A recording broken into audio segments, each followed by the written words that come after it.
আচ্ছা, প্রথমত হলো যে আমি আপনাদের যে পরীক্ষাটা নিলাম সেই পরীক্ষার মধ্যে আমি আসলে বেশ কিছু বিষয় দেখলাম, যেটা হচ্ছে আপনাদের প্রেজেন্টেশনের অবস্থা খুবই খারাপ।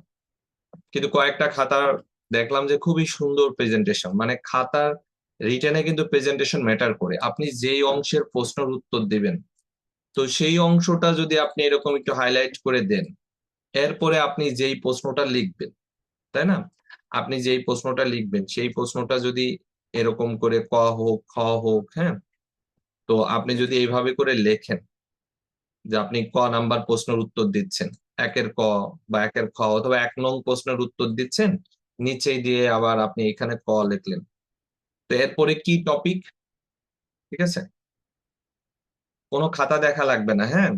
আপনাদের অধপতনের মূল কারণ হচ্ছে যে কথার মধ্যে কথার কনসেন্ট্রেশন না দিয়ে অন্য জায়গায় থাকেন বলে ম্যাক্সিমাম স্টুডেন্টের সমস্যা হলো এটা।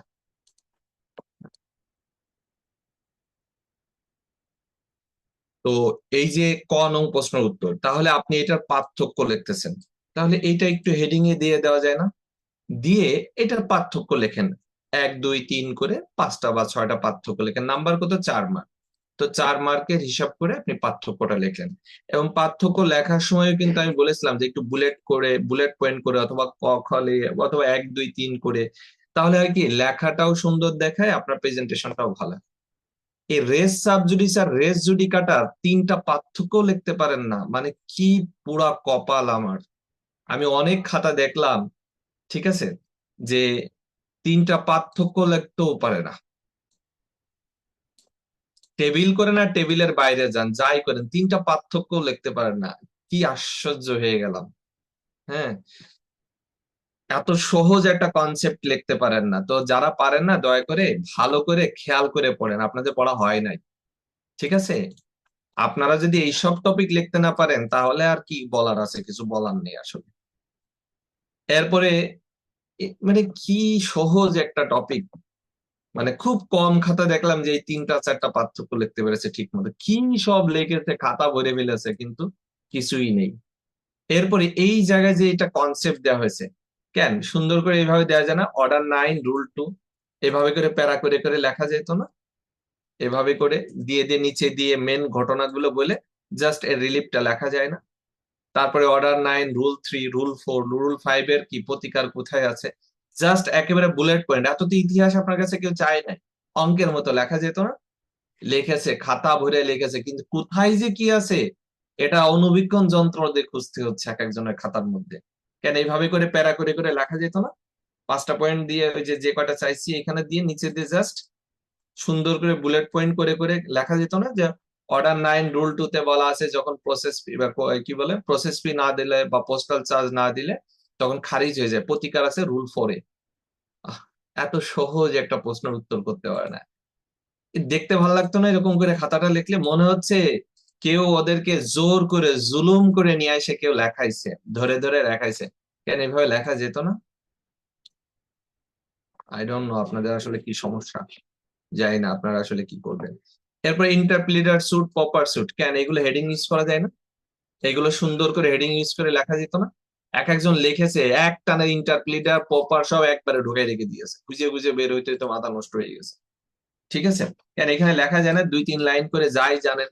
এবং রেফারেন্স গুলো, এইগুলো রেফারেন্স ম্যাক্সিমামই ঠিক নেই দেখলাম, তার মানে বাদ দিয়ে পড়তেছে, মনে করতেছে এগুলো পড়ার দরকার নেই, না পড়বে। এরপরে প্লিডিংস এর সংশোধনী আপনারা লিখতে পারেন না, তাই ইন্টারপ্লিটার স্যুট কোথায় আছে? সেকশন 88 এবং অর্ডার 35। সেকশন 88 অর্ডার 35 দুটো রেফারেন্স ব্যবহার করে মূল কথাটা লিখলেই হয়, তাই না? আর প্রপার স্যুট কোথায় আছে? এইটুক যদি না পারেন, প্রপার স্যুট এগুলো এমসিকিউর পড়া, এইসব তো দিয়ে দেবে 2 মার্ক 3 মার্কের জন্য। অর্ডার 33 রুল 1 2 এই 2 একটা রুল লিখলেও তো হয়ে যায়, তাই না? সুট উইদাউট নেক্সট ফ্রেন্ড, অর্থাৎ মাইনর একাকী মামলা করতে পারে না, মূল কথা। আপনারা অনেকে কত কথা লিখেছেন কিন্তু আসল কথাই নেই এর মধ্যে, তাই না? Minor can not file a suit without next friend, order 32, এই সহজ বিষয়টা দেখলাম কত লিখেছে, কিন্তু কি লিখেছে কিচ্ছু বোঝা যায় না, হ্যাঁ, ঠিক আছে। এত কথা তো দরকার নেই আপনার। আর আপনার তো বোঝাই যাচ্ছে এই প্রশ্ন ইচ্ছা করে আমি করেছি যেন সবগুলো ইম্পর্টেন্ট বিষয়তে আপনার একবার অন্তত লেখার অভ্যাস থাকে। একবার অন্তত টাচ করে থাকেন। পরীক্ষার হলে তো আর এত আসবে না, পরীক্ষার হলে তো আবার 2টা টপিক থেকে আপনি পুরো নাম্বার পেয়ে যাবেন, তখন আপনি নিজেই অনেক গুছায় বাড়ায় লিখতে পারবেন। ওকে, সাউন্ড নাই, সাউন্ড পাচ্ছেন না আপনারা?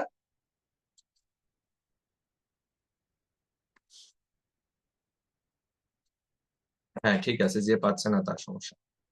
এরপরে আপনারা ভাবতে পারেন যে এই প্রশ্নের উত্তর আমি ভালো মতো খুব কম পাইলাম, প্লিডিংস এর সংশোধনী, প্লিডিংস এর সংশোধনী। হ্যাঁ, তা আপনার কাছে কি চাইছে কি পরীক্ষায়? আপনার বেসিক লিখলেই হবে না, আপনি তো লিখতেই পারেন না, আপনার বেসিক আর ফেসিক কি? বেসিক চাইছে। পরীক্ষায় কি হাতিগুড়া চাই নাকি? পরীক্ষায় তো বেসিকই তো জানতেছে একটা স্টুডেন্টের বেসিক কি। তাহলে প্লিডিংস, এই যে প্লিডিংস এর সংশোধনী লিখতে পারেন না, রায় ডিক্রি আদেশ, এই 3টা সংশোধনী লিখতে পারেন না, দেওয়ানি কার্যবিধি ভুল ত্রুটি। তো এই প্লিডিং সংশোধন, অর্ডার 6, রুল 17, মোস্ট ইম্পর্টেন্ট একটা টপিক, লিখতে পারে না, অর্ডার 7 লিখে রাখে, অর্ডার 7 লিখে রেখেছে, কি কি লিখছে আল্লাহ জানে। জাস্ট খুব সহজেই লিখে দেওয়া যায়, তাই না? The pleading can be amended at any stage. তারপর প্রোভাইডেড দিয়ে বলা যায় যে বিফোর কমেন্সমেন্ট অফ ট্রায়াল, হ্যাঁ, তারপরে গুড ফেইথে হতে হবে। এই সহজ 4টা 5টা লাইন লিখতে পারলেন না, সুন্দর করে গুছায় প্যারা করে, এইটাকে একটা প্যারায় নিয়ে আসে, এটাকে একটা প্যারা করে, তারপরে দেন এটা তো আলাদা একটা বিষয়, তাহলে এটাকে আমি একটা প্যারা করলাম, সুন্দর করে প্যারা করে দেন এখানে একটা বুলেট পয়েন্ট মতো দিয়ে সেটা লিখলাম। মানে আপনাদের রুচিও নেই নাকি যে একটা খাতা আর একটা দেখতে সুন্দর লাগবে এরকম একটা প্রেজেন্টেশন? হ্যাঁ, তারপরে দেওয়ানি কার্যবিধির ভুল ত্রুটি সেটা লেখেন, এবং এইখানে রায় ডিক্রি, ডিক্রি সংশোধনীর ক্ষেত্রে আপনি 99ও নিয়ে আসতে পারবেন। তাহলে মানে সমস্যাটা কোথায় হলো? তারপর ডিক্রি জারির মামলায় জারিকারক একটি সম্পত্তি প্রয়োগ করেন, দেখেন বলছে ডিক্রি জারির মামলায় জারিকারক সম্পত্তি মানে হচ্ছে অ্যাটাচমেন্ট করা হয়েছে, প্রপার্টি অ্যাটাচমেন্ট করা হয়েছে ইন এক্সিকিউশন অফ ডিক্রি। তাহলে ডিক্রি জারিতে একটা প্রপার্টি অ্যাটাচ করা হয়েছে। আপনারা কেউ কেউ অর্ডার 38 লিখেছে, কেউ কেউ প্রতিকার লিখেছে রিভিশন হবে, মানে মনে করেছে ফাঁকিবাজি না, ফাঁকিবাজি। এই প্রশ্ন কতবার শেখানো হয়েছে? অর্ডার 21, রুল 58 কতবার শেখানো হয়েছে? হ্যাঁ, আর না পারেন কিন্তু অর্ডার 38 রিভিশন মন ইচ্ছা লিখলে নাম্বার পাওয়া যায়, তাই না? এত সোজা। সো অর্ডার 58, 60, 61 এই 3টা রুল, অথবা শুধু 58টা লিখে আপত্তি দিলেও হয়ে যেত। কতবার শেখানো হয়েছে? পড়েছেন আসলে? কিছুই পড়েন নাই। আপনারা কোন প্রশ্নটা পেরেছেন ঠিক মতো? তারপরে দেওয়ানি আদালতের আর্থিক এবং আঞ্চলিক এখতিয়ার, এইটুকু লিখতে পারে না। ঠিক আছে, সোজা কথা, আঞ্চলিক আর আর্থিক এখতিয়ার লেখার যোগ্যতা যদি না থাকে আপনার পরীক্ষা দেওয়ার দরকারটা কি? দরকার নেই তো। তারপরে কখন আঞ্চলিক এখতিয়ার আপত্তি তোলা যায়, কেন এগুলো একটু ফ্রেশ ভাবে তুলে দেখা করে রাখা যায় না, যে আর্থিক এবং আঞ্চলিক এখতিয়ারের বৈশিষ্ট্য, এরকম একটা প্যারা করে, প্যারা করে লিখলাম 5-7 লাইন 10 লাইন যাই পারলাম। এরপরে আঞ্চলিক এখতিয়ার আপত্তি, কেন ভাই আপনাদের একটু রুচি নাই? ম্যাক্সিমাম খাতায় তো একই কাজ করেছে, ইংলিশ ও বাংলা একই, এরা কি বুঝাবে? এটা আবার আলাদা করে কি বোঝানো আছে? আমি তো আর কোনো প্রশ্নেরই বলতেছি না, আপনাদের আর আমার বলতেও ইচ্ছা করতেছে না, জানেন? মানে এই জিনিসগুলো তার পরীক্ষায় পারার কোনো বিষয় না। এই যে সৌন্দর্য, একটা খাতার প্রেজেন্টেশন শিখাইলাম ওই যে গতদিন, মানে একটা সৌন্দর্যের যে ব্যাপারটা, এইটুকু বোধ যদি না থাকে যে কিভাবে একটা খাতা প্রেজেন্ট করতে হয়, তারপরে রেফারেন্স গুলোতে আন্ডারলাইন করা, তাই না? তাহলে আমি যে ইংলিশ একসাথেই বলে দিচ্ছি কিন্তু, characteristics of pecuniary and territorial jurisdiction, এটা এটা জাস্ট আপনি টেরিটোরিয়াল এন্ড কি বলে পিকুনিয়ারি জুরিডিকশন সম্পর্কে যে বেসিক কনসেপ্ট আছে, আসলে পিকুনিয়ারি জুরিডিকশনটা আমরা কেন জানতে চাই, টেরিটোরিয়াল জুরিডিকশন আমরা কেন জানতে চাই, সেই বিষয়গুলো সেকশন গুলো মেনশন করে একটু মেনশন করে দিলে হয়ে গেল। আর এটার হচ্ছে জুরিডিকশন, অবজেকশন, ঠিক আছে, অবজেকশন 21, সেই যে কোয়েশ্চেন গুলো আগেই তো বলে দিয়েছি, আনসার স্ক্রিপ্টে বলে দেওয়া আছে, আগে থেকেই বলে দিয়েছে কিভাবে করতে হবে, তো কি পড়লেন? তারপরে এই যে দলিল সংশোধন, 3টা বিষয় না, সেই 3টা বিষয় সেপারেট করা যাইতো না? দলিল সংশোধনের ব্যাপারটা একটু সেপারেট করে কি বলেছে দেখেন, কখন করা যায়, তার মানে কন্ডিশনস গুলো জানতে চাইছে। এই দলিল সংশোধনের 2টা কন্ডিশনস লিখতে কি জান বেড়ে যাচ্ছিল আপনাদের? রেকটিফিকেশন অফ ইনস্ট্রুমেন্টের এই 2-4টা লাইন, এটা সেকশনটা লিখে জাস্ট কেন রেকটিফিকেশন ইনস্ট্রুমেন্ট হয়, কেন চুক্তি রদ হয়। আপনারা কত কিছু লিখেছেন কিন্তু নাম্বার দিতে পারতেছি না। দলিল বাতিল কেন করা হয়, এই মামলাটা কেন করা হয়, কেনর উত্তরিত ওই 3-4টা পয়েন্ট। কেন রেফারেন্সটা উপর দিয়ে এত থেকে এততে আলোচনা করা হয়েছে, আর 4-5টা কন্ডিশনস গুলো লেখা যেত না 3-4 লাইন করে? এ কি সব লেখা লাগতো? কত কিছু লিখেছে, আপনি তো কমপ্লেন করতে পারবেন না টাইম ছিল না, আপনি তো লিখেছেন, কিন্তু কি লিখেছেন আসলে? কারণ কি জানেন, আপনাদের কারোর পারফেক্ট পড়া হচ্ছে না। হ্যাঁ, যাদের পড়া আছে তাদের খাতা দেখলে বোঝা যাচ্ছে, যারা লিখেছে এখানে অনেক সুন্দরও লিখেছে অনেকেই, কিন্তু যাদের হচ্ছে না তাদের তো আমি বলছি যে ভাষা ভাষা জ্ঞান নিয়ে আপনারা যাচ্ছেন। আপনার এই ধরনের সেকশন রেফারেন্স অনেকে ভুল করে। কেন ইমাজিন এই ধরনের সেকশন রেফারেন্স ভুল হয় এখনকার বাস্তবতায়? সে এই ধরনের সেকশন রেফারেন্স ভুল করে। রেকটিফিকেশন অফ মিশ্রণ 31 থেকে 34, রেসিশন অফ কন্ট্রাক্ট 35 থেকে 38, ক্যান্সেলেশন অফ মিশ্রণ 39 থেকে 41। তা আপনাকে সব লিখতে হবে? যখন এরকম প্রশ্ন দেয় তখন বুঝতেই হবে যে এগুলো হচ্ছে মেন থিম লিখতে হয়। সো মেন থিম গুলো বুলেট পয়েন্ট করে লেখা যায় না? যা হোক, এর আগে ভুল যাই করেছেন করেছেন, এবার আর করবেন না আগামীকাল। আপনার অন্তত প্রেজেন্টেশনটা সুন্দর থাক, 5 লাইন লেখেন, দেখতে ভালো লাগে।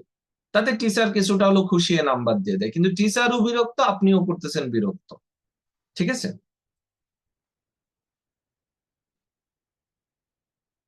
হ্যাঁ ভাই, খাতায় কি করেছেন সেটা বলতেছি, এটা দেখেন। আর কে কত নাম্বার পেয়েছেন, কার কত ভুল হয়েছে সেগুলো বলবে। এখন আবার কি 500 মানুষের কি খাতা আবার ইমেইল করতে হবে? তো সরাসরি দেন নাই কেন পরীক্ষা, যখন খাতা ইমেইল করতে? তার কোথায় ভুল হয়েছে সেইগুলো এখন বলে দিছি, এরপরে খাতা দেওয়ার সময় আবার বলা হবে।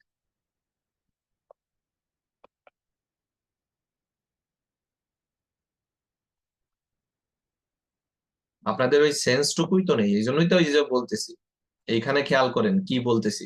খাতা নিয়ে কি করবেন, খাতা তো সবার একই ভুল। এরপরে দেখেন এই কোশ্চেনটা কত সহজ একটা প্রশ্ন, এত একটা ইম্পর্টেন্ট কোশ্চেন, কিন্তু দেখি ভুল ভাল উত্তর দিয়ে বসে রেখেছে। ঠিক আছে, এটা তো খুবই একটা important question, not binding upon me. So court বলেছে যে you are party to the instrument, so এটা এটা তোমার mere declaration shall not be maintainable and liable to be dismissed. ঠিক আছে, আমি কি তাই বললাম যে দলিল সংশোধন 31 থেকে সব বলতে হবে? যখন প্রশ্ন এরকম একসাথে অনেকগুলো দেয় তখন কি সব বলার প্রয়োজন আছে? অথবা সবও বলা যায় যদি ওইটুকু স্মার্টনেস থাকে। তখন কিভাবে বলতে হয়? যখন ধরেন এরকম 3টা বড় টপিক একসাথে দেয় তখনকার স্মার্টনেস কি হয়? আমি ধরেন সব রেফারেন্সটাও মেনশন করবো, তখন কিভাবে বলতে হয় বুঝেন এগুলা? কিভাবে বলতে হয় বলেন, কেউ কেউ বলেন, চেষ্টা করেন। তখন ওই রেফারেন্স গুলো যদি জানা থাকে, তাহলে এক লাইন এক লাইন করে হেডিং গুলো বলে দিল, আপনি বেশি নাম্বার পাবেন অন্যদের থেকে। কথা বোঝা গেল? জাস্ট হেডিং টুকু লিখে দিল, আপনি বেশি নাম্বার পাবেন। আর মেন আলোচনা কি করবেন? সংশোধনের কন্ডিশনসটা মেন, রদের কন্ডিশনসটা মেন, বাতিলের কন্ডিশনসটা মেন, এটা হচ্ছে মেন ফোকাস। আর বাকিগুলো বলা যায় কি, যে এই রিলেটেড আরো কিছু সেকশন আছে। ঠিক আছে? আর আপনি একটা একটা করে সেকশন দিলেও হবে, হবে না কেন, কিন্তু সেটারও একটা স্মার্টলি প্রেজেন্ট করেন। এবার খেয়াল করে দেখেন এই প্রশ্নটা উত্তর, সেইটা না পারার কি হয়েছে, যিনি দলিলের পক্ষ, the person who party to the instrument, তাকে কি করতে হয়? তাকে কনসিকুয়েন্সিয়াল রিলিফ হিসাবে কি এটা মেনশন করতে হবে না? মেনশন করতে হবে তো, তাই না? সো যেহেতু এইখানে আপনি, হ্যাঁ আপনি এটা, আপনি এটাকে ডিসএগ্রিও করতে পারেন, সেক্ষেত্রে আপনার কি বলতে হবে? সেক্ষেত্রে আপনার মানে আপনি আপনার ভিউটা কি থাকবে? আপনার ভিউটা থাকবে যেহেতু he is not party to the instrument, therefore কোর্টের ডিসিশনের সাথে আপনি কি করেন, এগ্রি করেন না। কিন্তু কোশ্চেনে তো ক্লিয়ার করা নেই। কোশ্চেনে দেখাচ্ছে যেহেতু সে পার্টি, যে দাতা দেখিয়ে দেখানো হয়েছে, যেহেতু তাকে দাতা দেখানো হয়েছে, তার মানে এক্সিকিউটর দেখানো হয়েছে, তাহলে আমি তো বলবো যে তাকে পার্টি হতে হবে। ঠিক আছে, দেয়ারফর আপনি এগ্রি করবেন। আর আপনি যদি ডিসএগ্রি করেন তাহলে এটা মেনশন করবেন যে আমি মনে করি সে পার্টি না, যেহেতু আমার মক্কেল বলেছে সে পার্টি না, সো দেয়ারফর এটা ঠিক হয়নি। আপনি দুই রকমই বলতে পারেন, দুটোই কারেক্ট। এবার খেয়াল করে দেখেন, হ্যাঁ এটা এটা কিভাবে চাইতে হবে, তাহলে 42 সাথে 39 চাইতে হবে। আচ্ছা, কিছু কিছু প্রশ্ন এরকম দিয়ে দেবে না, পিলির পড়া, পিলির পড়া দিয়ে দিবে না? এই যে বলা হচ্ছে যে ইমপারফেক্ট টাইটেল আছে যা সেলারের, তিনি যদি এরকম প্রপার্টি সেল করে দেয়, তাহলে এটা সেকশন 18 এসআর অ্যাক্ট। এসআর অ্যাক্টের ধারা আপনার মনে থাকবে না কেন? এসআর অ্যাক্টের তো ধারা এগুলো মনে রাখতে হবে, তাই না? তো এসআর অ্যাক্টের তো এরকম দিয়ে দেবে, আর এটা 2 মার্কেট দিয়েছে, তার মানে বুঝেন এটা ক খ দিয়ে লিখে দিলেই হয়ে যায় যে কনসেন্ট আদায়ের ব্যাপার যদি থাকে, রিকোয়ারিং কনসেন্ট, আর যদি সাবসিকুয়েন্টলি প্রপার্টি এন্টাইটেলড হয়ে যায় তাহলে ডেলিভারি করে দিবে, এনকাম্বারেন্স থাকলে সেটাকে মিট আপ করে দিবে। আচ্ছা বলেন তো এরকম লিখতে কি টাইম লাগে? যার কনসেপ্ট ক্লিয়ার আছে সে তো বুলেট পয়েন্ট দিয়ে 1 মিনিটে প্রশ্ন উত্তর দিয়ে ফেলতে পারে। সো আপনি মনে করতেছেন এখানে 3টা কোশ্চেন, কিন্তু আসলে এইটা লেখার জন্য কিন্তু 15 মিনিটের বেশি লাগবে না। কথা বুঝতে পারছেন? কারণ কি, যাদের অস্পষ্টতা যারা আছে তার সারাদিন লাগবে, যে নিয়ে বিনিয়ে লিখবে। তবে আপনার তো এখনকার বাস্তবতা এই নিয়ে বিনিয়ে লেখার কিছু নেই। এবার সংক্ষিপ্ত বিচার খেয়াল করে দেখেন। সংক্ষিপ্ত বিচার কি? আসলে সংক্ষিপ্ত মানে যেখানে হচ্ছে সামারি বা শর্টকাট ট্রায়াল হয়, যেখানে স্পিডি রেমেডি দেওয়া হয়, আপনার এগুলো হচ্ছে কমন সেন্স থেকে দিয়েছে, ঠিক আছে? সংক্ষিপ্ত বিচারের বিধান কোথায় আছে? 60 থেকে 65। নার্ভাসনেস এমন পর্যায়ে নিয়ে গেছে, কয়েকটা খাতায় দেখলাম লিখে আছে 60 থেকে 65। কেন, আমি বলেছিলাম না যে সেকেন্ড কোশ্চেনে যাওয়ার আগে প্রিভিয়াস কোশ্চেনটা আর একবার একটু দেখবেন, রিভিশন দেবেন, এগুলো বলি নাই আমি? তো যে স্টুডেন্ট 60 থেকে 65 লিখেছে ও কি জানে না এটা? অত জানে, অত স্ট্রেসফুল কন্ডিশনের জন্য ভুলে গেছে। তাহলে পরীক্ষার হলে গিয়ে ও কি করবে? কারবালা বানায় ফেলবে তো। এই কারণেই তো আমি বলেছি যে সেকেন্ড কোশ্চেনে যাওয়ার আগে আগে যে কোশ্চেনটা লিখলেন সেটা আরেকবার একটু বলাবেন, বিশেষ করে রেফারেন্সটা। ফলো করেছেন আপনারা?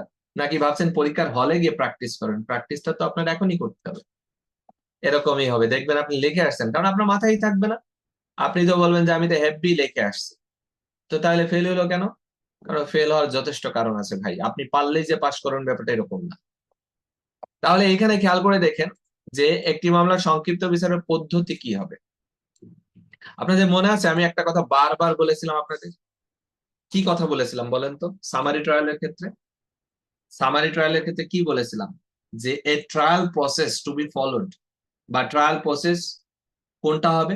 The trial procedure of the regular trial, regular trial of the magistrate court.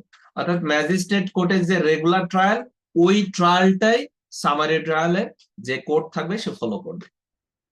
এইখানে কি এইটুকু লেখার যোগ্যতা আপনাদের নেই? যে ডিসচার্জ, তারপরে হচ্ছে ফ্রেমিং অফ চার্জ মানে হচ্ছে অব্যাহতি, তারপরে হচ্ছে অভিযোগ গঠন, তারপরে হচ্ছে কি সাক্ষ্য গ্রহণ, এরপরে সাক্ষ্যের ভিত্তিতে খালাস হলে খালাস, অ্যাকুইটাল হলে অ্যাকুইটাল, কনভিকশন হলে কনভিকশন। এইটুকু যোগ্যতা কি নেই লেখা? এটুকু লেখা যায় না? সব কি একেবারে যা আমরা যেভাবে পড়বো ওইভাবেই হুবহু পরীক্ষা আসবে সেই চিন্তায় বসে আছেন? আন্দাজে লিখেছে এখানে দেখি, খাতা বইরে লিখে ফেলেছে, কিন্তু আসল কথা লেখা এটুকু লেখা যায় না বলেন তো? এখানে এইটুক যোগ্যতা কারণ নেই? তাহলে তো বুঝতে হবে যে আপনাদের কোনো কোয়ালিটি নেই, তাই না? সব তো লেখার দরকার নেই, ঠিক আছে? সব তো লেখার দরকার নেই, জাস্ট অব্যাহতি। এখানে কি বলবেন? যে ম্যাজিস্ট্রেট কোর্টের এখানে বোথ পার্টি আসবে, শুনানি হবে প্রাথমিকভাবে। যদি বাদী বা প্রসিকিউশন ফেল করে, সে মামলা প্রাইমা ফেসি প্রমাণ করতে না পারে, তাহলে আসামিকে কি করে দেওয়া হবে? অব্যাহতি দিয়ে দেওয়া। আর যদি মেরিট থাকে, যদি মামলায় গ্রাউন্ড থাকে, তাহলে কি হবে? চার্জ ফ্রেম হবে, অভিযোগ গঠন করবে। আপনি এক লাইন করে লিখলেও তো হয়ে যায় এটা, তাই না? এবং এর সীমাবদ্ধতা কি? এটা কত কত বছরের বেশি কারাদণ্ড দিতে পারে না? 2 বছরের বেশি পারে না, 260-তে বলা আছে। আর তো কিছু লেখার নেই। তাহলে এখানে এই 6 মার্ক লেখার জন্য আমার তো মনে হয় না 5 থেকে 7 মিনিটের বেশি সময় লাগে। এরপর হচ্ছে দায়রা আদালতের বিচারযোগ্য পদ্ধতি কি? এইটাও কি বলেন তো? এটা তো অনেক বড়। এখানে কি অনেক বড় কেউ চাইছে আপনার কাছে? এখানে কি করার কথা? জাস্ট সেকশনের হেডিং গুলো লিখে এক লাইন করে লিখে নিলে 265 এর থেকে এল পর্যন্ত এক লাইন করে লিখলে হয়। আবার যদি এটা 10 মার্কের হতো তাহলে কিভাবে দিতেন? অথবা এটাই 15 মার্কের হতো, তখন কি করতেন? তখন আপনি আবার ওই লাইনটাকে আরো দুটো লাইনে কি করতেন? এক্সটেন্ড করতেন, আর একটু সুন্দর করে গুছায় 2-4 লাইন করে লিখতেন। মানে পরীক্ষার হলে যেরকম ভাবে আপনার কাছে চাইবে আপনাকে সেইভাবে পারফর্ম করতে হবে। ওকে? আসামির উপস্থিতির জন্য ধার্য দিন অভিযোগের আমি অবাক হয়ে গেলাম, কেউ কি এই প্রশ্নের উত্তর দিয়েছে কি? ট্রায়াল ইন অ্যাবসেন্সিয়া মানে ওই যে অনুপস্থিতি, মানে ছোটবেলায় অঙ্ক মুখস্থ করে যেত যেরকম আর কি। ঠিক আছে, মানে এক কন্যার কমন পাইছে, অনুপস্থিতিতে বিচার, ব্যাস। ট্রায়াল ইন অ্যাবসেন্সিয়া লিখেছে একজন, দেখি। এখনো তো সবার খাতা দেখি নাই, না জানি আরো কতজন লিখেছে।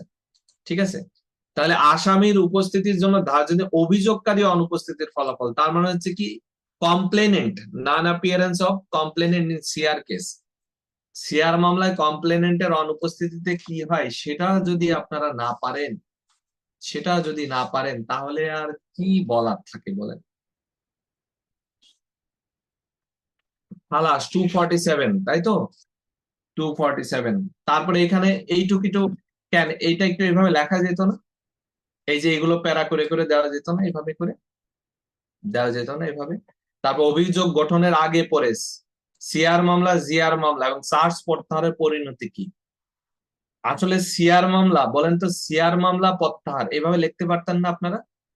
সিআর মামলা প্রত্যাহার, ভাই এইটুকু পারতেন না আপনারা?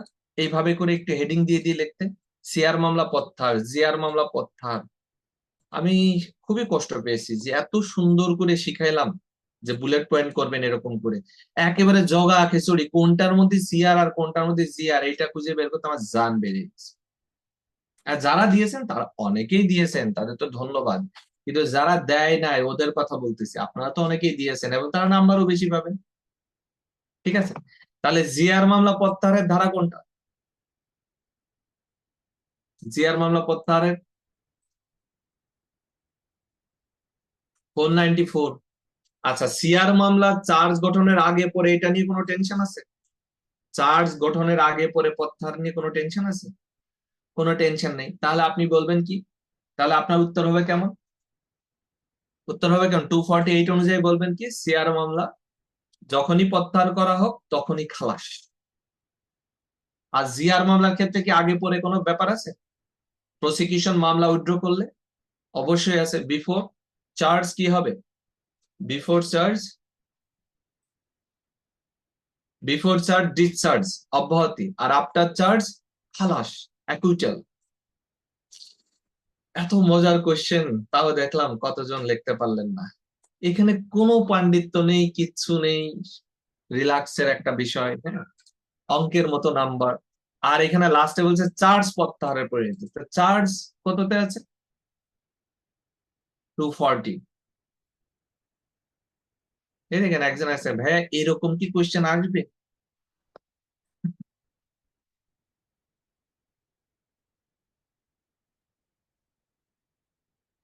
হুম, জি এরকম কোশ্চেন। কোশ্চেন কোথা থেকে দেবে বলেন? কোশ্চেন তো এইসব জায়গা থেকেই আসবে। এর মধ্যে কিছু কোশ্চেনই দেবো। আমি কি এগুলো আসমান থেকে নিয়ে আসছি? আপনার কি মনে হয় এগুলো আমি আসমান থেকে নিয়ে আসছি?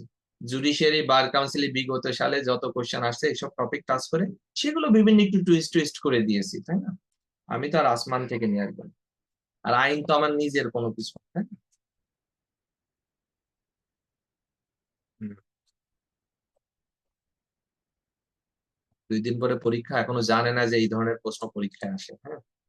কোশ্চেন করারও তো একটা মান সম্মান আছে, সেটুকু নিতে হবে। তাহলে খেয়াল করে দেখেন, তাহলে জিআর মামলা, সিআর মামলা, এগুলো অনেক সময় কি করে দেয় দেখছেন না, জুডিশিয়ারি বিভিন্ন প্রশ্নে এগুলো কি করে দেয়, সাথে লেজ কানেক্ট করে দেয় না? একটা চাইছে সাথে আবার এটুকু কি করে দেয়, কানেক্ট। এবার দেখেন এইগুলো কেন দিলাম, এতগুলো না দিলেও তো হয়, পরীক্ষায় কি এতগুলো আসবে? না, কখনোই না। পরীক্ষায় তো 2টা বিষয় আসবে বা 3টা আসবে। আমি কেন এতগুলো দিলাম? সিআর মামলা প্রত্যাহার কত ধারায়? 248। এত গুরুত্বপূর্ণ একটা বিষয় এখনো জানেন না? তো আপনারা কি পড়লেন? ওই যে শীট দিলাম, বললেন যে শীট বলে ডাউনলোড করে প্রিন্ট দিলে বলে সব মুখস্থ হয়ে যাবে। তারপরে দেখেন, খেয়াল করে যে টেন্ডার অফ পার্ডন, লুনাটিকের বিচার, ডেথ রেফারেন্স, এগুলো কেন দিলাম? অ্যাপিল এগেনস্ট অ্যাকুইটাল, এগুলো এই কারণেই দিয়েছি যেন আপনাদের একটা চর্চা হয়ে যায়, অ্যাটলিস্ট একবার লেখার এক্সপিরিয়েন্স যেন হয়ে যায়। তো এগুলো হেডিং দিয়ে দিয়ে অনেকেই সুন্দর করে লিখেছেন, অনেকেই লিখতে পারে না। এবার হচ্ছে once tried or convicted or acquittal, tender of pardon কততে? 337 থেকে 339 এ। Trial of lunatic, tender of pardon মানে হচ্ছে টেন্ডার অফ পার্ডন মানে হচ্ছে অপরাধের সহযোগীকে ক্ষমা প্রদর্শন করা। সবকিছু কিন্তু বাংলায় আসবে এমন কোনো কথা নেই, কিন্তু সবকিছু বাংলায় আসবে এমন কোনো কথা নেই। কিছু ইম্পর্টেন্ট যেটা ভুল প্রচলিত টার্ম সেগুলো কিন্তু ইংলিশেই থাকবে অনেক সময়। তারপরও এটা হচ্ছে অপরাধের সহযোগীকে ক্ষমা প্রদর্শন। আর লুনাটিক মানে হচ্ছে উন্মাদের বিচার। 364, 65, 66 এই তিনটা কত সহজ জানেন। বলেছে ম্যাজিস্ট্রেট কোর্টে যদি কোনো উন্মাদের বিচার হয় তিনি নিজে এইটা পরীক্ষা না করে এটা পাঠাই দেবে কার কাছে, সিভিল সার্জনের কাছে বা কোনো মেডিকেল অফিসারের কাছে। আর যদি দায়রা আদালত কোর্ট অফ সেশনে বিচার হয় তাহলে নিজেই পরীক্ষা করে। আর পরীক্ষার পরে যদি মনে হয় তাকে রিলিজ করে দেওয়ার দরকার রিলিজ করে দিবেন, তাকে সেফ কাস্টডিতে রাখার দরকার সেফ কাস্টডিতে রাখবেন। আপনারা আসলে পড়েন না ঠিক মতো। পড়েন কি জানেন, আপনারা কিভাবে যে পড়েন আমি এগুলো বুঝি না। আমি বারবার বলি পড়াশোনা একটু শান্ত মেজাজে পড়বেন, একটু বুঝে পড়বেন। আচ্ছা এই যে আমি বললাম এটা খুব কঠিন জিনিস, খুব কঠিন জিনিস। 464, 465, 466 আর 337-এ কি বলেছে যে ম্যাজিস্ট্রেট যখন মামলার বিচার করবেন মামলার সাক্ষ্যপত্র ডিসক্লোজের জন্য অনেক সময় অপরাধের সহযোগীকে ক্ষমা করে দিতে পারে। 337-এ বলা আছে, 338-এ বলা আছে দায়রা জজ তাকে নির্দেশনাও দিতে পারে, সিজিএম বা সিএমএম কে নির্দেশনাও দিতে পারে ক্ষমা প্রদর্শনের জন্য। আর ক্ষমা যে করলাম, ক্ষমা করার পরে যদি সে অ্যাকর্ডিং টু কি বলা যায় টেন্ডার অফ পার্ডন সে হচ্ছে ট্রু ডিসক্লোজ করলো না, ফ্যাক্ট গুলোকে সত্য কথা বললাম, তাহলে কি করা যায় আবার ট্রায়াল। কিছু না হলে তো এরকম ভেঙে ভেঙে মেন কথাটুকু তো লেখা যায়। ডেথ রেফারেন্স এটা তো খুবই সহজ বিষয়, ট্রায়াল ইন অ্যাবসেনশন এটাও সহজ ব্যাপার। Appeal against acquittal, as simple as that. Okay, চূড়ান্ত বিচারের পরে এই যে অ্যাকুইটাল, অ্যাকুইটেড, কনভিক্টেড বা অ্যাকুইটেড পার্সন কে আবার কি রিট্রায়াল করা যায়, এটা তো সবাই পার্সন 403। কিন্তু এইটা আবার অনেকেই দেখলাম যে পেশাই ফেলছে। ডেথ রেফারেন্স হচ্ছে যখন আহ মানে এই টার্ম কি নতুন লাগতেছে আপনাদের কাছে, ডেথ রেফারেন্স? ডেথ রেফারেন্স হচ্ছে আমরা জানি সেশন জাজ কি দেয়, মৃত্যুদণ্ড দিতে পারে, এরপর আবার অনুমোদন লাগে। তো হাইকোর্টে অনুমোদনের জন্য 374 ধারা অনুযায়ী পাঠান, ঠিক আছে। তো ওই অনুমোদনের জন্য পাঠানোর পরে 375 অনুযায়ী হাইকোর্ট চাইলে আবার কোনো সাক্ষ্যপত্র নিতে পারে, নিয়ে 376 অনুযায়ী একটা ফাইনাল সিদ্ধান্ত দিয়ে দিতে পারে, এইটুকু করলেই হয়। আর এইখানে বলছে দেখেন যে যখন অলরেডি আপনার কি হয়েছে, অলরেডি খুনের অপরাধের জন্য বিচার করা হলো, খালাস দেওয়া হয়েছে, অ্যাকুইটাল হয়েছে, কিন্তু ওইখানে আপনি রবারি করেছিলেন, বলছে যে রবারির জন্য শাস্তি দেওয়া যাবে কিনা, রবারির জন্য শাস্তি দেওয়া যাবে কিনা। রবারি তো একটা সেপারেট অফেন্স, তাই না? নাকি রবারি হচ্ছে আর খুন একই অফেন্স? একই অফেন্স, সেম অফেন্স। রবারি হচ্ছে ডিস্টিংক্ট অফেন্স। তো 403-এর 2 নম্বর সাবসেকশনে কি বলেছে, ডিস্টিংক্ট অফেন্সের বিচার করা যাবে না, ডিস্টিংক্ট অফেন্সের বিচার করা যাবে না, যাবে কিনা? যাবে। আর 403-এর সাবসেকশন 3-তে কি বলা আছে, ওখানে বলা আছে হচ্ছে কনসিকুয়েন্স। ওখানে কি আলাদা একটা অপরাধ নাকি একই অপরাধের কনসিকুয়েন্স ওটাতে?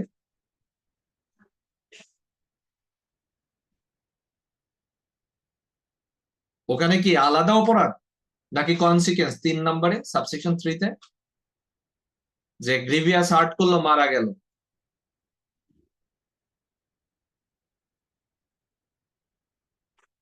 একটাই অপরাধ হবে, বাট ওটার ফলাফল বা কনসিকুয়েন্স ওটাতে কনভার্ট হবে, তাই তো? ওকে, এরপরে এরপরে হচ্ছে আপনার 4 নম্বর যে পয়েন্টটা, 4 নম্বর পয়েন্টে কি, ওইখানে যে ঘটনাটা ঘটে ওইখানে কি কোনো ওই 2 নম্বর আর 4 নম্বরের সাথে, বিশেষ করে এইরকম একটা উদাহরণ কিন্তু 4 নম্বরের জন্য আছে, দস্যুতা। বলেন তো ওইখানে কি দুইটা অপরাধ থাকে নাকি একটা অপরাধই থাকে? ওটা কিন্তু কোনো কনসিকুয়েন্স না, ওটা একটা অপরাধী থাকে। মনে করেন ভুল ট্রায়াল হয়ে গেছে, হবে ডাকাতির ট্রায়াল, হয়ে গেছে দস্যুতার ট্রায়াল, এবং দেখতে হবে, দেখতে হবে সেই বিষয়টা। মানে যেখানে রবারি ট্রায়াল না হয়ে হওয়ার কথা ছিল ডেকোইটি ট্রায়াল, কিন্তু হয়ে গেছে রবারি ট্রায়াল, প্রকৃত অর্থে ওইখানে ডেকোইটি হয়েছে। প্রকৃতটা কি হয়েছে, ডেকেট হয়েছে, কিন্তু এট দা সেম টাইম দেখতে হবে যে যেই বিষয়টা আমরা নতুন করে নিয়ে আসতেছি সেটার বিচার করার ক্ষমতা আগের ট্রায়ালে ছিল কিনা, আগের কোর্টে ছিল কিনা। যদি আপনি এই অভিযোগ নিয়ে আসতেন যে চুরির অপরাধে বিচার হয়েছে, এখন ব্রিচ অফ ট্রাস্টের বিচার নিয়ে আসতে যাচ্ছেন, হবে ক্রিমিনাল ব্রিচ অফ ট্রাস্ট। এখন যেই কোর্টে চুরির অপরাধের বিচার হয় সেই কোর্টে কিন্তু ক্রিমিনাল ব্রিচ অফ ট্রাস্টের বিচারও করা যায়, তাহলে তো আর নতুন ট্রায়ালের কোনো প্রয়োজন নেই। আমার কথা কি বুঝতে পেরেছেন আপনারা? বুঝতে পেরেছেন 4 নম্বর পয়েন্টটা?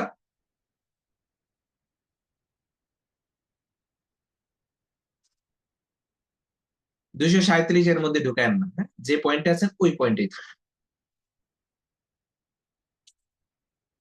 তাহলে আপনি যেই কোর্টে যেই মামলার বিচার করলেন, যেই কোর্টে যেই মামলার বিচার করলেন, করার পরে দেখলেন যে না এইটা হবে না, আরো বড় রকমের কোনো অপরাধ করেছে, যেই বিচার এই কোর্টে হবে না, অন্য কোর্টে যাবে। যদি ডিফারেন্ট অফেন্স হয়েছে কিন্তু সেটা ওই একই কোর্টে বিচার করা যেত, তাহলে আবার মামলা করা যাবে না। কিন্তু যদি এমন হয় ফরাম চেঞ্জ হয়ে যাবে, তাহলে হবে। যেমন দস্যুতার ফরাম চেঞ্জ হয়ে ডাকাতিতে চলে গেল, এখন ফরাম চেঞ্জ হয়ে গেছে, তখন আবার এটার বিচার করা যাবে। এটা উদাহরণও দেওয়া আছে। তো এই 4টা পয়েন্ট মনে রাখলে এবার 5টা হচ্ছে সিমিলার প্রভিশনস আছে জেনারেল ক্লজেস, ওটা আমাদের লাগবে। এইগুলো এইটা আবার সবাই পারছে, যে অ্যাফ্রে, রায়োটিং। কিন্তু এইখানে এসে আবার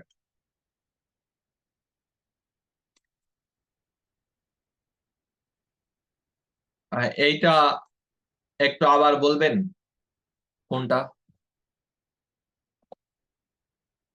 নিষ্পত্তি হয়ে গেলে 403, 337 বিচার চলাকালীন, 337-এর সাথে 403-এর কি সম্পর্ক?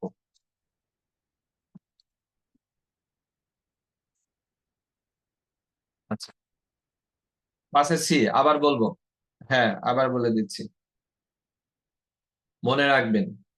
প্রথমত হলো পাশে সি সেপারেটলি বুঝতে পারবেন না। হ্যাঁ, পাশে সি সেপারেটলি বুঝতে পারবেন না। অর্থাৎ আপনি যদি সেকশন 403-এর 1, 2, 3 বুঝতে পারেন, দেন আপনি 4 বুঝতে পারবেন। আর 1, 2, 3 যদি পারফেক্ট না বুঝেন তাহলে 4 বুঝতে পারবেন। কেমন করে? ওয়ানে কি, ওয়ানে হচ্ছে যেই বিষয়ে ট্রায়াল হয়েছে, ফিনিশ, কাহিনী শেষ হচ্ছে, ওটা নিয়ে আর কি ট্রায়াল হয়ে অ্যাকুইটেড হয়েছেন বা কনভিক্টেড হয়েছেন ওটা নিয়ে রিট্রায়াল হবে না। ঠিক আছে? আর 2 নম্বরে হচ্ছে কি ডিস্টিংক্ট অফেন্স, মানে আপনি আজকে একটা খুন করেছেন, কালকে আরেকটা, আজকে খুনের একটা বিচার হয়েছে, ঠিক আছে, আজকে খুনের একটা বিচার হলো, ওকে ফাইন, কালকে আরেকটা খুন করেছেন, তাহলে ওটা কিন্তু সেপারেট অফেন্স, এটা বিচার হতে কোনো সমস্যা নেই, এটা বারবার করলে বারবার বিচার হতে হবে। আর 3 নম্বরে ছিল হচ্ছে কি কনসিকুয়েন্স, একটাই অপরাধ হবে, কনসিকুয়েন্স ওটা ঘটবে। কিন্তু 4 নম্বরে এসে বলছে যেই অপরাধে যেই ট্রায়াল হয়েছে, হ্যাঁ আপনি জুরিসডিকশনটা একটু খেয়াল রাখবেন, যেই অপরাধে যেই কোর্টে ট্রায়াল হয়েছে, পরবর্তীতে দেখা গেল ওই ভদ্রলোক ওই অপরাধ না অন্য একটা অপরাধ করেছে, যেইটার জুরিসডিকশন আবার এই কোর্টের নাই, তাকে আমরা কি করতে পারবো? যদি সেপারেট কোন কোর্টের জুরিসডিকশনে চলে যায় তাহলে ওইটা নতুন ট্রায়াল হতে কোনো অসুবিধা নেই। কিন্তু একই কোর্টে যদি আবার ডিফারেন্ট অফেন্স হয়ে গেছে কিন্তু একই কোর্টে বিচারযোগ্য, তাহলে আবার কি হবে না, তাহলে রিট্রায়ালে কোনো সুযোগ নেই। যেমন আমরা দেখি ক্রিমিনাল ব্রিচ অফ ট্রাস্ট, চুরি, স্টোলেন প্রপার্টি। ধরেন আপনি চুরির বিচার করেছেন কিন্তু দেখা গেল চুরির বিচার হবে না, এটা স্টোলেন প্রপার্টির বিচার হবে, নতুন বিচারের প্রয়োজন আছে? আর নতুন বিচারের প্রয়োজন আছে? দরকার নেই। কিন্তু চুরি হবে না, কিন্তু দস্যুতা হয়েছে, তো দস্যুতার শাস্তি তো 14 বছর পর্যন্ত হতে পারে। তাহলে কি যেই কোর্টে চুরির বিচার করেছে সেই কোর্টের বাইরে চলে গেল না? এখন কি নতুন বিচার হতে পারে কিনা? তার মানে এখানে দুটো পয়েন্ট মনে রাখবেন, একটা হচ্ছে ভুল ট্রায়াল ধরতে হবে মনে মনে, আর একটা ধরবেন জুরিসডিকশন। এই দুটো বিষয় মাথায় রাখলে ক্লিয়ার থাকবে, আদারওয়াইজ ক্লিয়ার হবে না। ওকে, এরপরে এই কোশ্চেন তো সহজ। এখন মানহানিও সহজ, ডিফামেশনও সহজ, কঠিন কোন জায়গা বলেন তো? ব্যতিক্রম পড়তে ভাল লাগে না ভাই। আমি এত সিস্টেম শিখাই দিলাম যে এক্সেপশনটা হচ্ছে ট্রেডিশনাল ওয়েতে মনে রাখেন, 5-6টা মনে রাখেন, 6-7টা এমনিতেই মনে থাকে।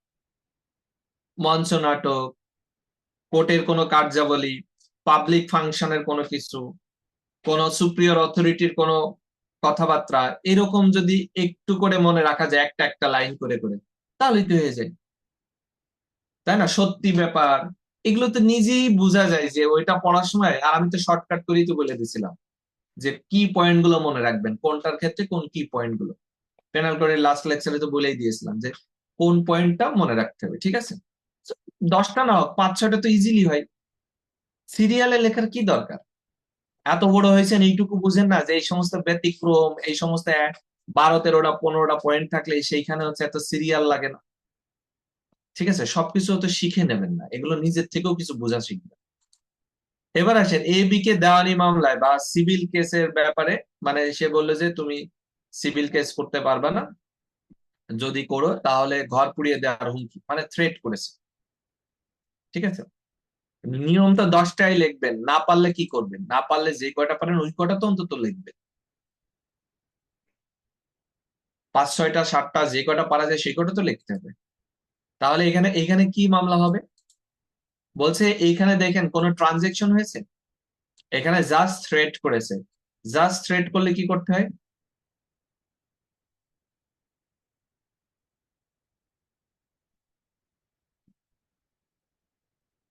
ক্রিমিনাল ইন্টিমিডেশনে চলে যায়। ওকে ভাই, এক্সাম্পল গুলা কি যেটার সাথে ম্যাচ করে ওইটার সাথে দিতে হবে, নাকি সব লিখে দেন লাস্ট এক্সাম্পল দিলেই হবে? বুঝি নাই। সো এটা একটা ক্রিমিনাল ইন্টিমিডেশন। তাহলে 503, আর এর শাস্তির ধারা 506 507, তাই না? তো 506 লিখলো হয়, 506 লিখলো হয় না। এই প্রশ্নটা দেখলাম মোটামুটি সবাই লিখতে পেরেছে, মানে গদ। তো এটা ডিফাইন করলে এবং culpable homicide amounting to murder, not amounting to murder explain করলে বোঝা যাবে যে কখন কনভার্ট হচ্ছে কখন কনভার্ট হচ্ছে না, দ্যাট ইজ হয়ে গেল। আবার এই কোশ্চেনটা অনেকেই লিখতে পারে না, এটার আনসার ঠিক লিখছে কিন্তু রেফারেন্স সেকশন 38 দেয় না। আনসার পারফেক্ট লিখেছে, অনেকেই দেখলাম আনসার পারফেক্ট, বাট 38 দেয় নাই। তারপরে কিছু নাম্বার পাবেন, কিন্তু 38টা তো দিতে হবে। কারণ কি? কারণ এখানে তো দেখতেই পাচ্ছেন যে এখানে কি হয়েছে, এখানে কি হচ্ছে, ঘটনাটা দেখতে হবে। দুইজন মিলে কাজ করেছে, কিন্তু কিন্তু দুইজনের ভিন্ন ইন্টেনশন আছে। কিন্তু অ্যাবেটর তো নিজে হ্যান্ড দেয় না, নিজে নিজে তো কোনো কাজে হাত লাগায় না। অ্যাবেটর সরাসরি নিজে কমিট করে না, তাহলে অ্যাবেটমেন্টের সেকশন দিয়ে অনেকেই উদাহরণ দিয়েছে। এটা হবে না, তো এটা 38।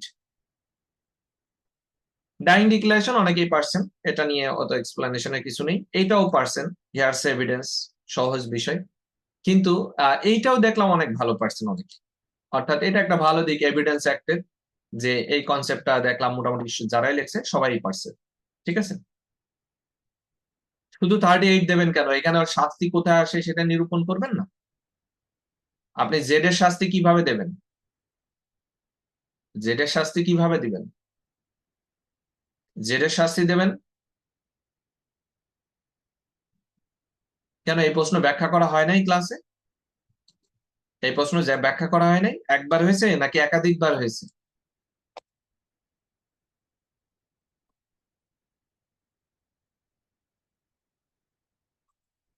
পরীক্ষায় কি প্লিডিং এর বৈশিষ্ট্য আসছে নাকি এবার? আজকে আজকের পরীক্ষায় কি প্লিডিং এর বৈশিষ্ট্য ছিল?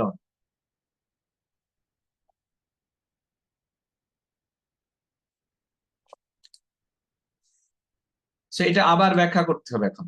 ঠিক আছে, যেটা হচ্ছে যে আহ এখানে কি ঘটনা ঘটে, এখানে খেয়াল করে দেখেন যে একজন দুইজনের মধ্যে কি থাকে, উত্তেজিত হয়ে প্রভোক্ট হয়ে একজন আরেকজনের সাথে মারামারি লেগে যায়, আর পাশে আরেকজন সেটা সুযোগ নিয়েছে।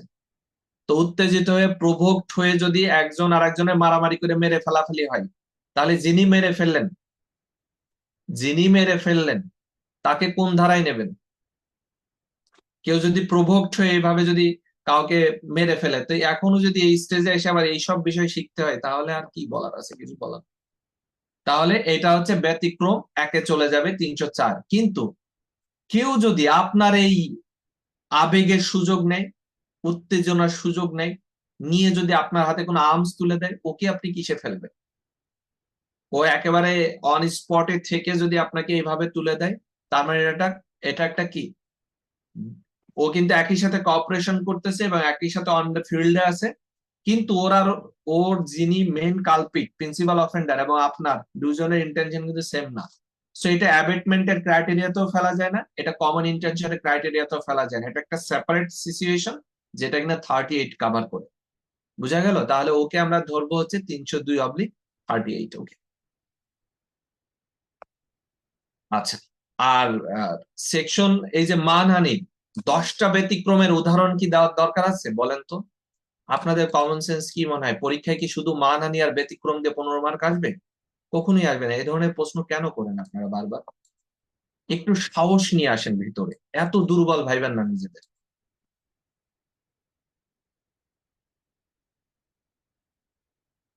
ওকে, এরপরে খেয়াল করে দেখেন,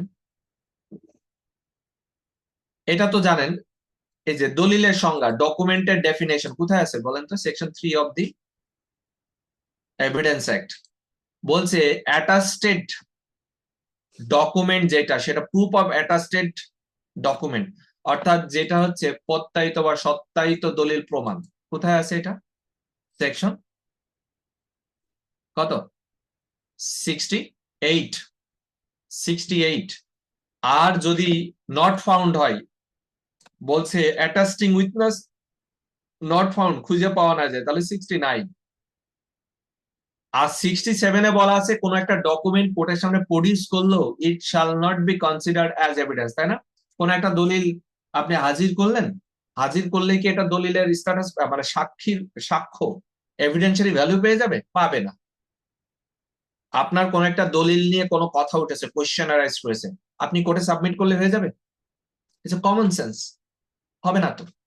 তখন কিসের প্রশ্ন আসে? এই দলিলটা জেনুইনলি এক্সিকিউট হয়েছিল কিনা, এই দলিলটা আসলে ভিতরে কন্টেন্ট গুলো জেনুইন কিনা, সেই সব বিষয় নিয়ে যখন আমাদের চ্যালেঞ্জ হবে, তাহলে দলিল আমি করেছি, আমি বললাম যে এই দলিল আমি আমি লিখি নাই, আমি বলতে পারি না এই কথা, যে এই document I did not execute, আমি এটা সম্পাদন করিনি।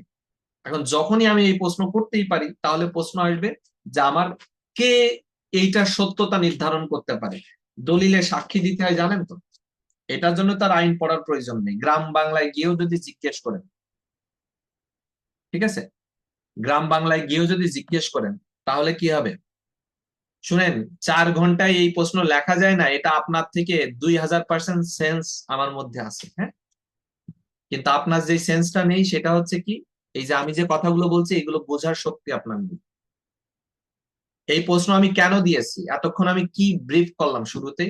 যেন ম্যান্ডাটরি অ্যাটলিস্ট একবার, আমি ধরেন এখানে চাইলে যদি 7 × 14টা কোয়েশ্চেন দিতাম, দিয়ে আপনি মোটামুটি কয়েকটা সহজ সহজ দিয়ে আপনার একটা পরীক্ষা নিতাম, আপনার এই পরীক্ষায় কিন্তু পাশ করা জরুরি না, এই পরীক্ষায় কি সমস্যায় পড়তেছেন, এবং একাধিক প্রশ্ন থাকলে তখন উত্তরের স্ট্র্যাটেজি কি হয়, স্ট্র্যাটেজি কি হয়, সেই বিষয়গুলো। এবং এই যে ম্যান্ডেটরি 1 লাইন করে হলো লিখছেন, লিখতে গিয়ে ভুল করেছেন, এটা ভালো হয়েছে নাকি জানতেন না কিছুই, 2 লাইন 3 লাইন লিখে চলে গেলেন, 3টা 4টা টপিক দিলাম, বিরাট নাম্বার পেয়ে হলে চলে গেল, ওটা ভালো হইতো? আমি তো এটা ইচ্ছা করেই দিয়েছি যেন যারা লেখে নাই তারাও যেন একটা ম্যান্ডেটরি পানিশমেন্ট হয়। এই পরীক্ষায় পাশ করাটা জরুরি না, অ্যাটেম্প করাটা জরুরি। কথা বুঝতে পারছেন? কারণ এইখানে অনেক কিছু থাকবে, এবং কি এইখানে এটাও সত্য যে আপনার যদি এই কোশ্চেনটাই পরীক্ষায় আসে, আপনি কি খাতা ভরে লিখবেন? এই প্রশ্ন পরীক্ষা আসলে কি লিখবেন? এখন ওই 2 মার্কের জন্য যা লেখা, 5 মার্কের জন্য তাই লিখতে হয়। মানহানির জন্য যা এখন লিখবেন, 10 মার্ক আসলে ওই একই লেখা, কিন্তু প্র্যাকটিসটা যে হয়ে যাচ্ছে, হুইচ ইজ ভেরি ইম্পর্টেন্ট। এবং আমি আপনাদেরকে অ্যাডভাইস করব, আজকের পরীক্ষার যে অংশটা আপনি আনসার করেন নাই, সেই অংশটা কি করবেন বলেন তো? কাল পরশু কোনো একটা সময় বসে আবার লিখবেন, কাল পরশু কোনো একটা সময় বসে শর্ট করে লিখবেন, মানে আপনি জাস্ট কলমটা চালাবেন যে আপনি সবগুলো উত্তর আর একবার প্র্যাকটিস করা। বুঝতে পেরেছেন? তাহলে দেখবেন অনেক লাভবান হবেন। কারণ পরীক্ষার হলে তো আমি যা দেবো তাই আসবে এমন কোনো কথা নেই, তাই না? কিন্তু প্র্যাকটিসটা জরুরি। এরপরে কি ছিল? এই তো গেল দলিল। এরপরে তো এটা খুবই সহজ প্রশ্ন, সবাই পেরেছেন, এটা নিয়ে আমি কোনো কথা বলছি না, ঠিক আছে। কোশ্চেন নাম্বার 9 বুঝাই দিতে হবে। আপনি আসলে কি করেন বলেন তো? আপনি এমন কোনো ক্লাস নেই যে ক্লাসের শুরু থেকে শেষ পর্যন্ত প্রশ্ন করেন না?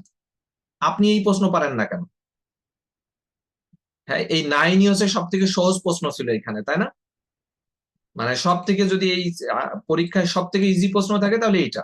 যে স্বীকৃতি কি, স্বীকৃতি কখন দোষ স্বীকার হয়, পুলিশের কাছে কখন দোষ স্বীকার করা যায়, কতটুকু গ্রহণ হয়, আসামির দোষ স্বীকার, তাহলে আপনি কি পড়াশোনা করেছেন?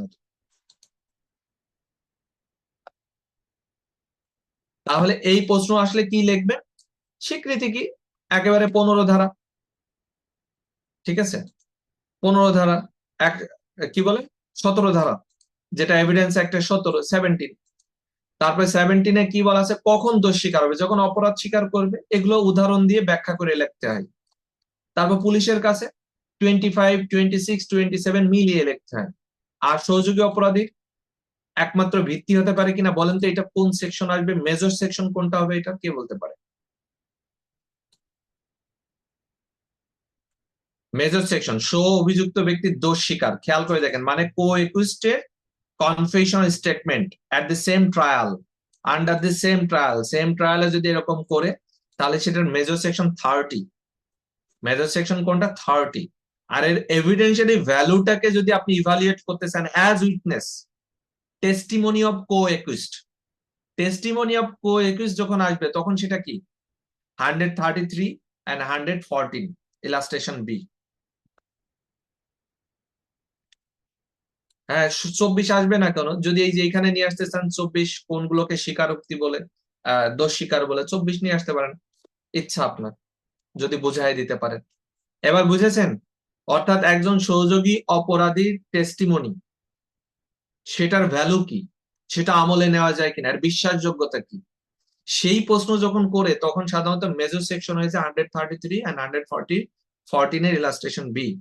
আর যখন বলে যে আন্ডার সেম ট্রায়াল, একই ট্রায়ালে কো একুইস্ট কনফেশনাল স্টেটমেন্ট দিয়েছে, মানে এই যে দোষ স্বীকার করেছে আপনাকে জড়িয়ে, তখন সেটার উপর বেস করে সাজা দিতে পারবো কিনা, তখন হয়ে যায় হচ্ছে 30 ধারাকে মেন সেকশন ধরে আপনি ওগুলোও নিয়ে আসতে পারবেন। 114 বি, 133 চাইলে ওটাও নিয়ে আসতে পারবেন, তবে 30 এখানে এক্সপ্লেন করতে হবে। ওকে, যে এই কনফেশন স্টেটমেন্টটা যার ব্যাপারে দিয়েছে তিনি সেম ট্রায়ালে আছে কিনা। দেখেন, অনেক লেখেও লাভ হবে না। আপনি কথাগুলো কি বুঝতে পেরেছেন আমি কি বলতে চাচ্ছি? বুঝতে পেরেছেন, মানে হিটটা কোথায় করবেন টিচারকে? আপনি যা বলবেন সেটা হচ্ছে একেবারে বুলেটের মতো টিচারের সামনে গিয়ে হাজির হবে। ঠিক আছে, মেন বিষয়টা, তারপরে আপনি এর সাথে প্রাসঙ্গিক কয়েকটা বিষয় নিয়ে আসলেন, কোনো অসুবিধা নেই। ওকে, স্টপেল, স্টপেলের ওই যে সেকশন 115 এক্সপ্লেন করলেই হয়। ঠিক আছে, ওর সাথে যেহেতু বলছে সংশ্লিষ্ট বিধান, আপনি 116, 17 যদি এক লাইন এক লাইন করে বলতে পারেন, বলতে পারেন। আর এইটা কিন্তু টোটালি 115, এটা সবাই পার্সেন্ট দেখলাম। 115 প্রবলেমটা, তাই না? যে কারোর এইখানে মেন থিমটা কি দেখেন, আপনি কোন একটা স্টেটমেন্ট দিচ্ছেন বেসড অন হুইচ কেউ একজন এটা বিলিভ করবে অ্যাজ ট্রু। ঠিক আছে, এবং আপনিও এটাকে এমন ভাবে প্রেজেন্ট করবেন যেন এটা genuine information, and thereby কি হবে, এটার উপর বেসড অন হুইচ কেউ একজন কমিটেড করবে, কোন একটা অ্যাক্ট কমিটেড হবে। ঠিক আছে, সেটা হবে। তাহলে এইটা কি হয়েছে, এই যে feeding the ground by estoppel, এই যে এটাই 150, পরবর্তীতে মালিক হয়। ঠিক আছে, পরবর্তীতে মালিক হয়। তাহলে পরবর্তীতে মালিক হলে কি, ফিডিং দ্য গ্রান্ট মানে অশুদ্ধ বেআইনি ট্রান্সফার, বা দেখা যায় যে লজিক্যাল ট্রান্সফার ছিল না, বা পারফেক্ট ট্রান্সফার ছিল না, ইমপারফেক্ট ট্রান্সফারকে সাবসিকুয়েন্টলি কি করা হয়, পারফেক্ট করা হয়। কথা বোঝা গেল? ওকে, এবার আসেন, এসআর অ্যাক্টের দরকার নেই তো এইখানে, দরকার নেই, আপনি নিয়ে আসতে পারবেন কিন্তু অপ্রয়োজনীয়। আপনার তো সময় বাঁচাতে হবে, আপনার তো মেন খেলা খেলতে হবে। কথা বুঝতে পারছেন? নিয়ে আসতে পারবেন না তা না, কিন্তু এত সময় নেই আপনাদের হাতে। লিমিটেশন অ্যাক্ট অনুসারে এই যে লিগাল ডিজেবিলিটি, দেখেন লিগাল ডিজেবিলিটি আর ওই ফ্রড, ওই ইজমেন্ট, প্রেসক্রিপশন, এইগুলোই ঘুরায় ফিরায় আসবে। আর সেকশন 5 বাঁচতে পারবেন না। তো এইগুলো যদি ঠিক মতো লিখতে না পারেন, আমি খুবই, এই কোশ্চেনে আমি খুবই হতাশ হয়েছি যতগুলো খাতা দেখলাম। আর এইটা তো হয় না, একটু কম হয়েছে, এইটাতে তো আমি পুরাই হতাশ, এইটাতে আমি পুরাই হতাশ। এইখানের এই কোশ্চেন আপনারা অ্যাটেম্প করেছেন, এই কোশ্চেন ভয়ে ধরেন নাই, অথচ সব থেকে সহজ কোশ্চেন তো এইটা ছিল, কিন্তু ভয়ে ধরে নাই। ঠিক আছে, এবার খেয়াল করে দেখেন, এবার খেয়াল করে দেখেন, এখানে বলছে তামাদি আইন অনুসারে আইনগত, এটা তো জানেন, এটা নিয়ে তো কোনো লিগাল ডিসেবিলিটি, এবং এর ব্যতিক্রমটা লিখতে পারলেন না কেন বলেন তো? অনেকেই ব্যতিক্রম লিখেছে 9 ধারা। আপনারা কি করে পিলি পাস করলেন বলেন তো? 9 ধারা কোন আক্কেলে লিখলেন? কেউ কেউ লিখেছে ব্যতিক্রম 9 ধারা। 9 ধারা ব্যতিক্রম 8-এর?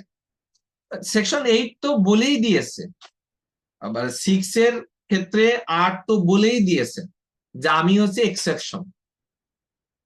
সেকশন 8 এই কথা বলা আছে না, 6-7-এর এক্সেপশনের কথা কে বলেছে? 8 নিজেই বলতেছে আমি হচ্ছে এক্সেপশন। এইরকম একটা সহজ সেকশন লিখতে পারলো না অনেকে। আপনাদের প্রশ্ন কঠিন হওয়ার কোনো প্রয়োজন আছে? হ্যাঁ, আপনি 12-19 ব্যতিক্রম নিয়ে আসবেন? এটা কি 12-19 ব্যতিক্রমের জায়গা? এটা আইনগত অক্ষমতা কি 12-19 কাভার করে? আইনগত অক্ষমতার সাথে 12-19-এর কোনো রিলেশন আছে? হ্যাঁ, আছে কোনো রিলেশন? সো এইটা হচ্ছে সেকশন 8, আর এটা হচ্ছে সেকশন 6-7 এক্সপ্লেইন করে দেন 8 হচ্ছে ব্যতিক্রম, কাহিনী শেষ এখানে, এখানে ফুল স্টপ। এরপর বলছে ক, যখন সে কি ছিল, ইনসেন ছিল, তার ইনহেরিটারি একটা অফিসের অধিকার অর্জন করে, কজ অফ অ্যাকশন অ্যারাইজ করে, যখন সে পাগল ছিল এবং অলরেডি 6 ইয়ার্স গন, বলছে সে কি এক্সটেন্ডেড পিরিয়ড পাবে কিনা? খুবই সহজ প্রশ্ন। ইনহেরিটেটরি অফিস যেটা, হেরিডেটরি অফিস যেটা, সেই অফিসের রিকভারির মামলা কতদিনের মধ্যে করতে হয়? উইদিন উইদিন 12 ইয়ার্স, 12 বছরের মধ্যে করতে হয়।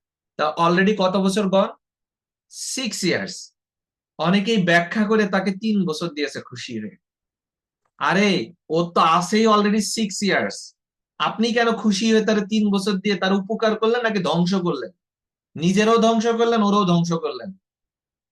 সো ওর অলরেডি 6 ইয়ার্স আছে, আপনি খুশি হয়ে তার 3 বছর দিচ্ছেন। 3 বছর কখন আসবে? 3 বছর কখন আসবে? যখন আমার period of limitation fully expired হয়ে গেছে, আর নেই, জিরো। যখন পিরিয়ড অফ লিমিটেশন 3 বা 3-এর বেশি থাকে এবং ফুললি এক্সপায়ার্ড হয়ে যায়, তখন কি হিসাব হয়? তখন আমাকে 8 ধারার বিধান অনুযায়ী আমি এক্সটেন্ডেড কত বছর দিতে পারি? 3 বছর ম্যাক্সিমাম দিতে পারি। কিন্তু ওর কাছেই যদি থাকে তার বেশি, 124, ওর কাছেই যদি বেশি থাকে তাহলে আমরা ওই বেশিটাই নিব। ওকে। আবার যদি ওর কমে, বেশি 3 বছরের বেশি মেয়াদ থাকার কথা, কিন্তু সেটা যদি কমে কি হয়, কমে যদি এমন হয়ে যায় যে ওর হচ্ছে আর 2 বছর হাতে আছে, তাহলে এক্সটেন্ডেড কত নিতে পারবেন? এবার পিলি পরীক্ষা তো আসছিল এরকম একটা, ওর যদি হাতে থাকে এক্সটেন্ডেড 1 ইয়ার, কত নিতে পারবেন? ওর হাতে আছে 1 ইয়ার, কত নিতে পারবেন এক্সটেন্ডেড? 2 ইয়ার। ওর হাতে 0 আছে, কত নিতে পারবেন? কিন্তু যেই ক্ষেত্রে পিরিয়ড অফ লিমিটেশন 6 মাস, 90 দিন, 1 বছর, 2 বছর, 3 বছর, সেই ক্ষেত্রে কি এই নিয়মের দরকার আছে?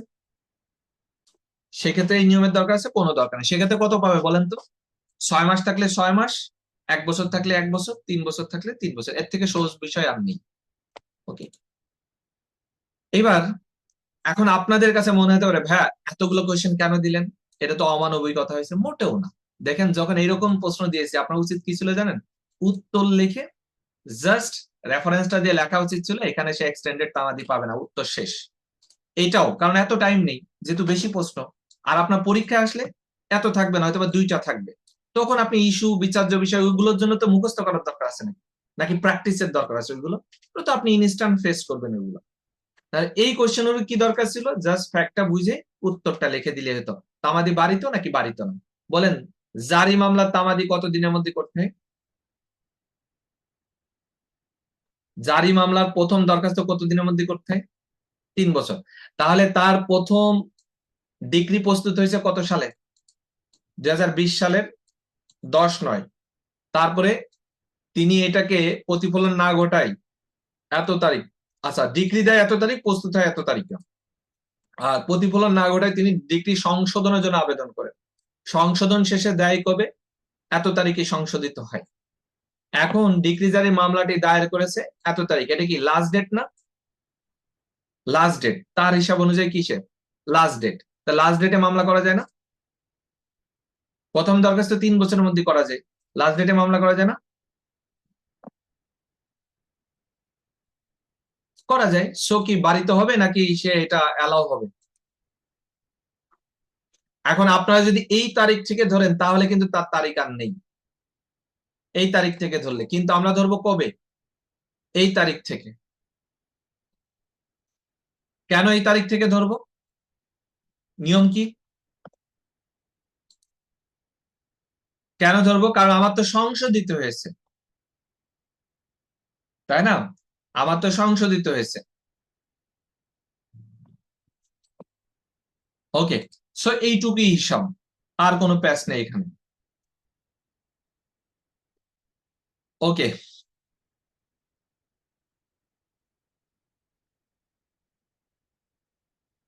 12 ধারার সাথে যে কোনো ধারায় আসতে পারে। 12 ধারার রায়ের নকল সংগ্রহ করা, এইসব বিভিন্ন বিষয়ের সাথে নিয়ে আসতে পারে। আচ্ছা, এইটা কেন পারলেন না বলেন তো? অনেকেই পারে নাই, আমি খুব অবাক হইলাম। সেকশন 9 এর এক্সেপশন লিখতে পারলেন না? সেকশন 9 এর এক্সেপশন নোটিসে কি লিখেছে জানেন? কেউ কেউ 6 ধারা লিখেছে। আরে একটু একটু তো বুদ্ধিও থাকতে হয়, 6 ধারা এইখানে চেয়ে আবার এইখানে আমি উল্টায় যাবো? হ্যাঁ, সেকশন 9 কি বলে? একবার, তার মানে once time has begun to run, time has begun to run. 20 ধারা 20 ধরে গুনবো নাকি 21 সাল থেকে গুনবো? কেন, এইখানে 20 সালের এই যে মাস থেকে গুনবেন, এখান থেকে গুনবেন। আপনি 21 সালে চলে যাবেন কেন? 2 মাস কি ফাউল? ঠিক আছে, তাহলে এইখানে দেখেন বলছে একবার শুনানি শুরু হইলে, গণনা শুরু হলে আর থামবে না। কিন্তু এর ব্যতিক্রম আছে না? 9-এর মধ্যেও একটা আছে, আবার কখন কখন থাকে, 10-এ আছে না? আর কি বলে কি বলে, 12-তে আছে না? 13-তে আছে না? দেশের বাইরে চলে গেলে রায়ের কপি সংগ্রহ করা, তারপরে কোনো কার্যক্রম বন্ধ থাকলে, কেউ মারা গেলে, আছে না এগুলা? 13, 14, 15, 16, 17, 18, আপনি চাইলে 19 পর্যন্তই তো লিখতে পারেন। অর্থাৎ শুরু হওয়ার পরও প্রতারণা থাকলে কি শুরু হওয়ার পরেও কি কি হতে পারে? লেটার অফ অ্যাডমিনিস্ট্রেশন তো একটা একটা ব্যতিক্রম, কিন্তু এরপরে আরো আছে না? যে শুরু হওয়ার পরেও অ্যাকনোলেজমেন্ট নিয়ে আসা যায় না? শুরু হয়ে গেল পরে আবার রিফ্রেশ করা যায় না? তা লেখা যায় না? অন্তত 4টা 5টা লিখতেন, কিন্তু লিখতে পারলেন না।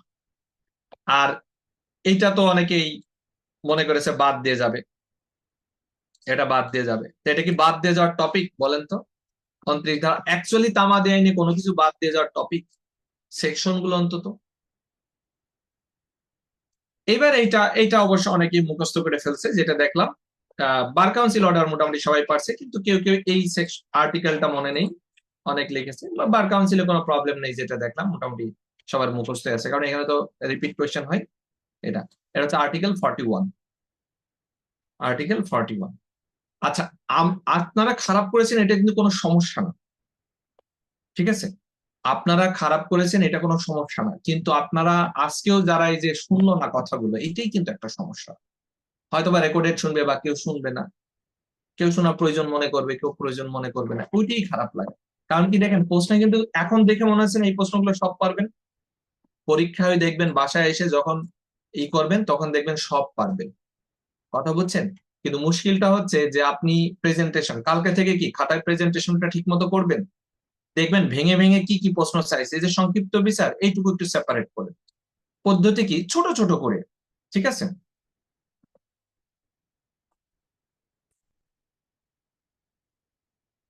হাতের লেখা খারাপ হোক কিন্তু গুছানো করেন, গুছায় কোন। ও আর কেউ কেউ এরকম করে গ্যাপ দিয়েছেন কেন? একটা খাতা পাইলাম এরকম গ্যাপ দিয়েছেন, মানে একটা প্রশ্ন শেষ করেছে দিয়ে এতখানি গ্যাপ দিয়ে পরের পেজে গেছে কেন? এর এর লজিক কি? এর লজিক কি? হ্যাঁ, এর লজিকটা কি? তো এরকম করে তো হয় না। এটা কিন্তু নষ্ট হয়, ইমপ্রেশন নষ্ট হয়। ওকে, এটা কিন্তু ইমপ্রেশন নষ্ট হয়। তো নেক্সট পরীক্ষা আগামীকাল, যারা সরাসরি দিতে আসবেন, ভাই কতটুকু গ্যাপ রাখবেন? এইসব প্রশ্ন করেন না, তো আমার খুব ইরিটেট লাগে। হ্যাঁ, আমার মনে হয় আপনারা এসএসসি এসএসসি এগুলো মনে হয় আহ, আপনারা তো করোনার স্টুডেন্টও হওয়ার কথা না। যে একটা স্টুডেন্ট এত লাইফের এতটুকু সময় ব্যয় করে আসছে এসএসসি এসএসসি, সে বুঝে না যে পরের প্রশ্ন কতটুকু পরে লিখতে হয়? শুনেন ভালো কথা, কিন্তু এত শুনলে আসলে কেমন হবে? মনে হয় যে একেবারে গাধা গরু সব হচ্ছে ল পড়তে আসি, এত নিজেকে নার্ভাস করেন, এটা ঠিক না আসলে। মানে শুনেন, আমার আমার কোনো সমস্যা নেই আর কি, কিন্তু তাই বলে একটা প্রশ্ন কতটুকু গ্যাপ রাখবো, কোন জায়গায় 1 নাম্বার প্রশ্ন লিখবো, হ্যাঁ, এত শুনেন না, এত শুনলেও কেমন লাগে। মনে হয় আপনারা জীবনে পড়াশোনাই করেন না। কেমন হয়ে যায় না বলেন, আপনার নিজেকেই প্রশ্ন করে।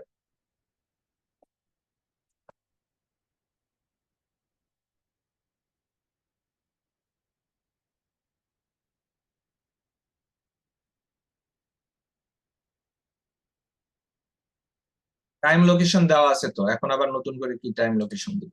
অলরেডি তো সব দেওয়াই আছে। আর এখন তো মনে হয় আপনারা যারা সরাসরি দেবেন তারা তো এখন আর কি করতে পারবে না। আচ্ছা, এই ইংলিশের কি আর এখন বলার দরকার আছে? এই বিষয়গুলো একই ভুল, ঠিক আছে। সময় নষ্ট হবে, কারণ এখন তো সময়ের অনেক গুরুত্ব, তাই না? এখন আমরা দেখি দুই একটা বিষয়, সময়ের গুরুত্বটা অনেক বেশি। এখন এই বিষয়গুলো তো আপনার বুঝেছেন। যারা মার্জিন টেনেছেন ভালো করেছেন, ঠিক আছে। ঠিক আছে, এখন আর বলা লাগবে না। হ্যাঁ, এক্সাম কালকে যারা দিবেন, যারা সরাসরি আসবেন তাদের কিন্তু বলাই আছে যে যারা সরাসরি দিবে তারা 110 টাকা ওই নাম্বারে বিকাশ করতে হবে কিন্তু।